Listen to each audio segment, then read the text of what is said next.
General assembly में Myanmar की फौजी हुकूमत के खिलाफ करारदाद भी मंजूर। आंग सान सूची समेत तमाम सियासी रहनुमाओं को रिहा करने का मुतालबा।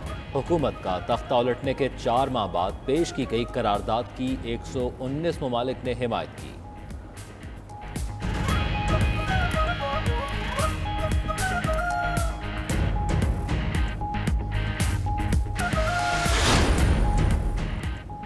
ईरान का 8वां सदर कौन होगा? सदारती इंतखाबात के लिए वोटिंग मुकम्मल।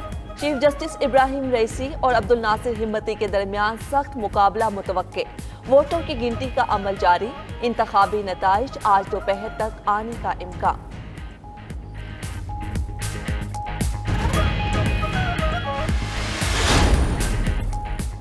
सऊदी हुकूमत ने मक्का में हाजियों को खुशामदीद कहने और ठहराने के इंतजामात मुकम्मल कर लिए। हर आज़िम हज के लिए सहूलियात से आरास्ता कमरा मखसूस। आब जमजम की सैनिटाइज बोतलें भी मुहैया की जाएंगी। सैनिटाइज एहराम, हिफाजती मास्क, सैनिटाइजर समेत ज़रूरत की तमाम अशिया कमरे में मौजूद। हर हाजी को सफरी बैग भी फराहम किए जाएंगे। तरक्याती फंड्स न मिलने पर बलोचिस्तान असम्बली के बाहर ऑपोजिशन का हंगामा। ऑपोजिशन ने बजट इजलास रोकने के लिए असम्बली को ताले लगाए, धरना भी दिया। पुलिस ने लाठियां बरसाई, शेलिंग भी की। 3 ऑपोजिशन अरकान जख्मी हो गए।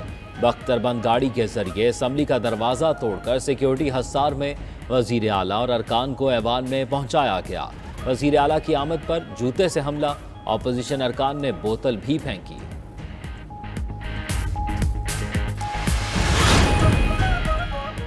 वजीर आला बलोचिस्तान का हंगामा आराई पर कार्रवाई का ऐलान। जाम कमाल ने कहा, अगर ये सोच रहे हैं कि हुकूमत कार्रवाई नहीं करेगी तो ऐसा नहीं होगा। तहकीकात शुरू हो चुकी हैं, मालूम करेंगे कौन कौन मुलव्विस हैं। एहतिजाज ऑपोजिशन का हक है, लेकिन असम्बली की इमारत को नुकसान पहुंचाना दुरुस्त नहीं। असम्बली मुकद्दस जगह है। ऑपोजिशन ने खवातीन को भी नहीं छोड़ा।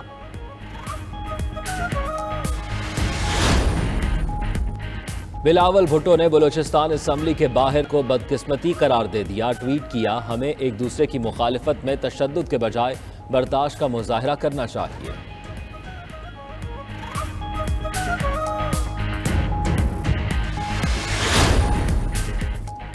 खैबर पख्तूनख्वा का 1118 अरब का बजट पेश। वजीर खजाना तैमूर सलीम झगड़ा ने कहा, तनख्वाहों और पेंशन में 10% इजाफा, कम अज कम उजरत 21,000। सरकारी मुलाजमीन की बेवाओं को 100% पेंशन मिलेगी।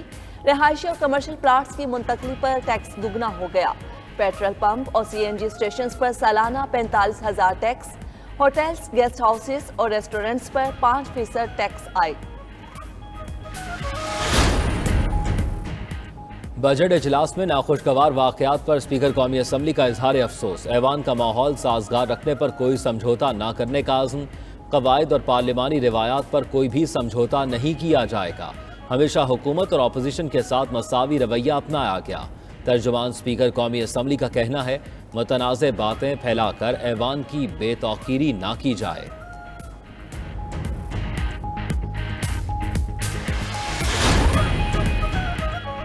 जदीद तरीन खतरात से निमटने के लिए नागुज़ेर है। आर्मी चीफ का आर्टिलरी सेंटर का दौरा, अफसरों और जवानों से मुलाकात। आर्मी चीफ ने कहा, कोर को जदीद तरीन बनाया जाएगा। आर्मी चीफ ने लेफ्टिनेंट जनरल मोहम्मद अब्दुल अजीज को कर्नल कमांडेंट के बैजेस लगाए। ISPR के मुताबिक आर्मी चीफ से बरतानवी हाई कमिश्नर क्रिस्टियन टर्नर ने मुलाकात भी की।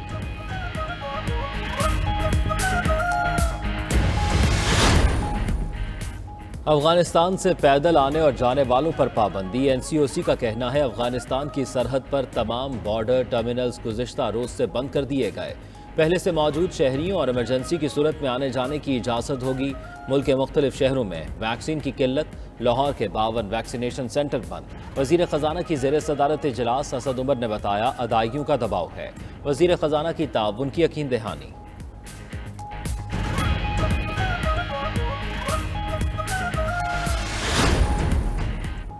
हुकूमत की इंतखाबी इस्लाहात आइन से मुतसादिम है। कौमी असम्बली में इन इलेक्शन बिल्स को बिलडोज करके मंजूर कराया गया। अपोजिशन लीडर शहबाज शरीफ ने चीफ इलेक्शन कमिश्नर को खत लिख दिया। कहते हैं, आइंदा आम इंतखाबात के आज़ादाना गैर जानिबदाराना इनेकाद के लिए इस्लाहात ज़रूरी हैं। हुकूमत यकतरफा इकदाम से आइंदा इंतखाबात को मुतनाज़ा बना रही है।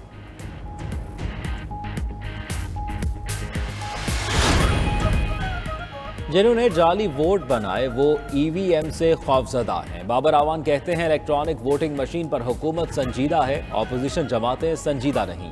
पार्लियामेंट के सिवा किसी इदारे को कानून साजी का इख्तियार नहीं। फरूख हबीब ने कहा कानून साजी इंतखाबात को साफ और शफाफ बनाने के लिए है।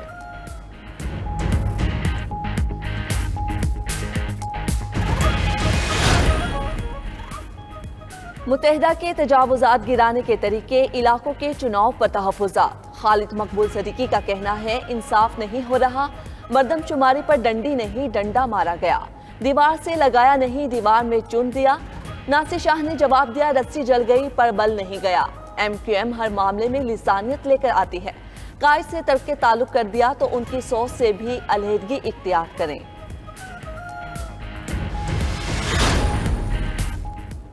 कराची की कीमती ज़मीनें बड़े पैमाने पर ठिकाने लगाने का मंसूबा तैयार। महकमा बल्दियात सिंध ने भी ताकतवर सिस्टम के आगे घुटने टेक दिए।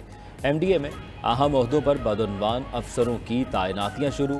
सेक्रेटरी बल्दियात ने 3 माह कबल मुअत्तल होने वाले लॉ ऑफिसर इरफान बेग को बहाल कर दिया। डायरेक्टर टाउन प्लानिंग तैनात इरफान बेग को अरबों रुपए की मालियत अराजी ठिकाने लगाने की मुबैना सहूलतकारी पर मुअत्तल किया गया था। कोयटा शहर के वस्त में समाजी रहनुमा अब्दुल सत्तार ईदी का मुजस्मा नस्ब। मुजस्मे पर मारूफ आर्टिस्ट और मुजस्मा साज इजहाक लहरी ने फन का जादू जगाया। शहरियों का कहना है यहाँ से गुजरते हुए अब्दुल सत्तार ईदी की खिदमत को याद किया जा सकेगा।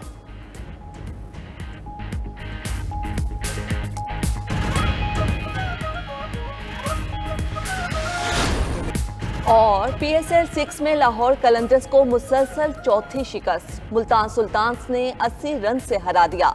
170 रन के ताक़ुब में लाहौर की टीम 89 रन पर ढेर। 6 खिलाड़ी डबल फिगर में दाखिल ही न हो सके। जेम्स फॉल्कनर 22 रन बनाकर नुमाया रहे। मुल्तान की जानिब से शाहनवाज दिहानी ने 4 विकेटें हासिल की।